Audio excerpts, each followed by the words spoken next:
On tonight's edition of Mississippi Magazine, we'll look at offshore oil in the Gulf of Mexico. Oil was first discovered in the Gulf of Mexico in the 1930s. Since then, more oil has been found off the coasts of Florida, Alabama, Mississippi, Louisiana, and Texas. More money is being brought into the state of Mississippi from offshore drilling leases. We aren't going to become very rich, but we must decide how to spend the revenue from oil. We took our TV cameras into the streets to ask people their opinion.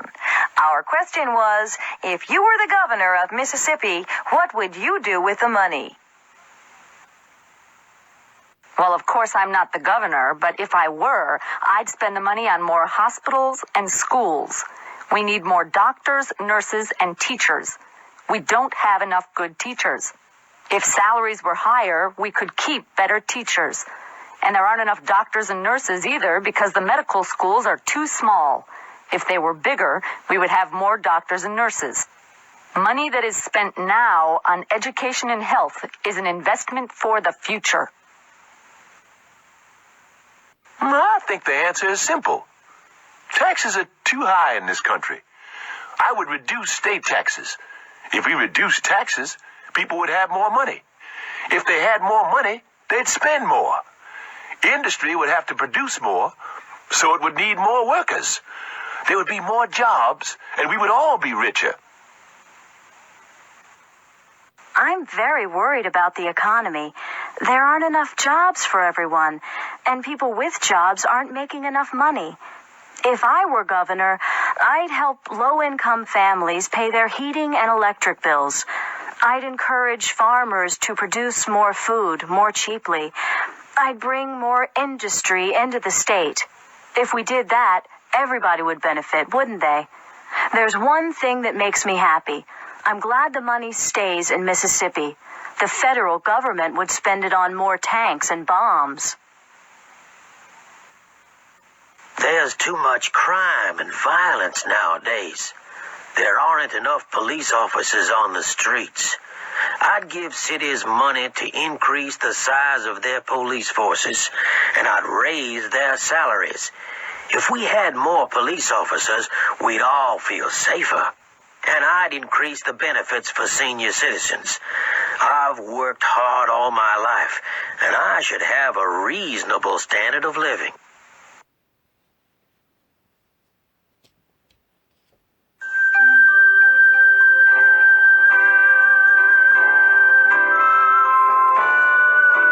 These are the voyages of the Starship Interface. Its 50-year mission, to boldly go where no one has gone before.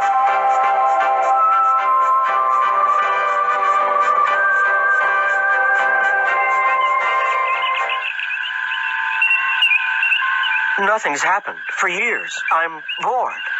Captain Kurt, there's a planet on the screen. Look. What's that, Mr. Pseudo? It looks like a Krinklon spaceship. The planet will be destroyed. The Krinklons destroy everything. They must be stopped. What are we going to do, Mr. Schlock? You know Starfleet regulations, Captain. We can observe, but we cannot interfere. Nothing can be done. Pictures from the planet's surface are being received now, Captain. The Krinklons are preparing an attack, Captain. Well, something has to be done. We're going down there. Schlock, Uhulu, come with me. You shouldn't go, Captain. You might be killed.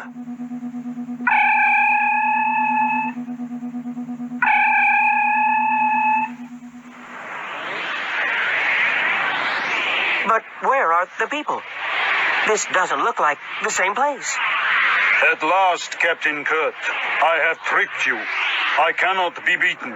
You and all your crew will be killed. I will fight you, but let my crew go. Where did the Krinklon go? What happened? Nothing happened, Captain. You were bored. You needed to be entertained. We turned on the artificial reality machine. It was all a dream. Lynn Willis is a new reporter for the Los Angeles Daily Echo. Last week, several famous people arrived at LA International Airport, and Lynn was sent to interview them. Nobody told her very much. Cristina del Castillo, Secretary General of the United Nations. I'm very busy. I have a lot of appointments. I can't say very much. I'm happy to be in Los Angeles. I enjoyed my visit in January. I'll be here for only 12 hours. I'm going to meet the governor. I have no other comments. Lynn's report. Cristina del Castillo visited California yesterday. She arrived at 10 a.m., and we asked her to comment on the international situation. She just made a brief statement. She said that she was very busy and that she had a lot of appointments. She said she couldn't say very much, but she said that she was happy to be here and that she had enjoyed her visit in January. She said she would be here for only 12 hours and that she was going to meet the governor. She said she had no other comments.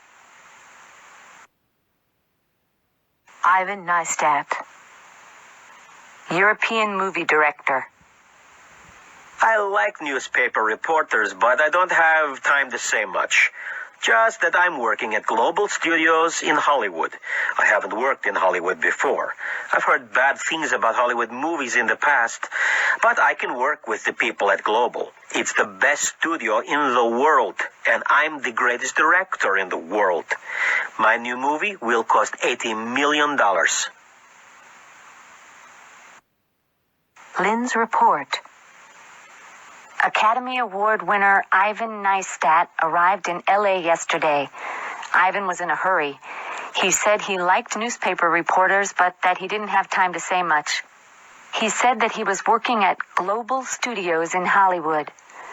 Ivan said that he hadn't worked in Hollywood before and that he had heard bad things about Hollywood movies in the past. He said that he could work with the people at Global. He said that it was the best studio in the world and that he was the greatest director. He also said that his new movie would cost $80 million.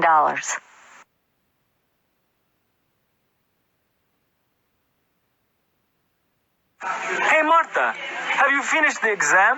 Yes, I have. Whew. Was it hard? Well, yes, it was pretty hard. Did you pass? I don't know. Miss Nadler didn't tell me. What questions did she ask? First, she asked me what my name was. That was pretty easy, wasn't it? Yes, except I couldn't remember. Then she asked me where I came from and how long I'd been studying here at the Institute. And what else did she ask? She asked when I had begun taking English, and she asked how I would use English in the future. Yes, go on. Then she asked me if I liked the Institute and if I lived with my parents. Anything else? I'm trying to remember, Stefan. Oh, yes, she asked if I spoke any other languages. Is that all? Let's see. Well, she asked me what my hobbies were, and she asked me to tell her about them. Then she gave me a picture and asked me to describe it. Then I was asked to read a passage out loud. What did she say at the end? Oh, yes. She asked me to tell you to go in right away.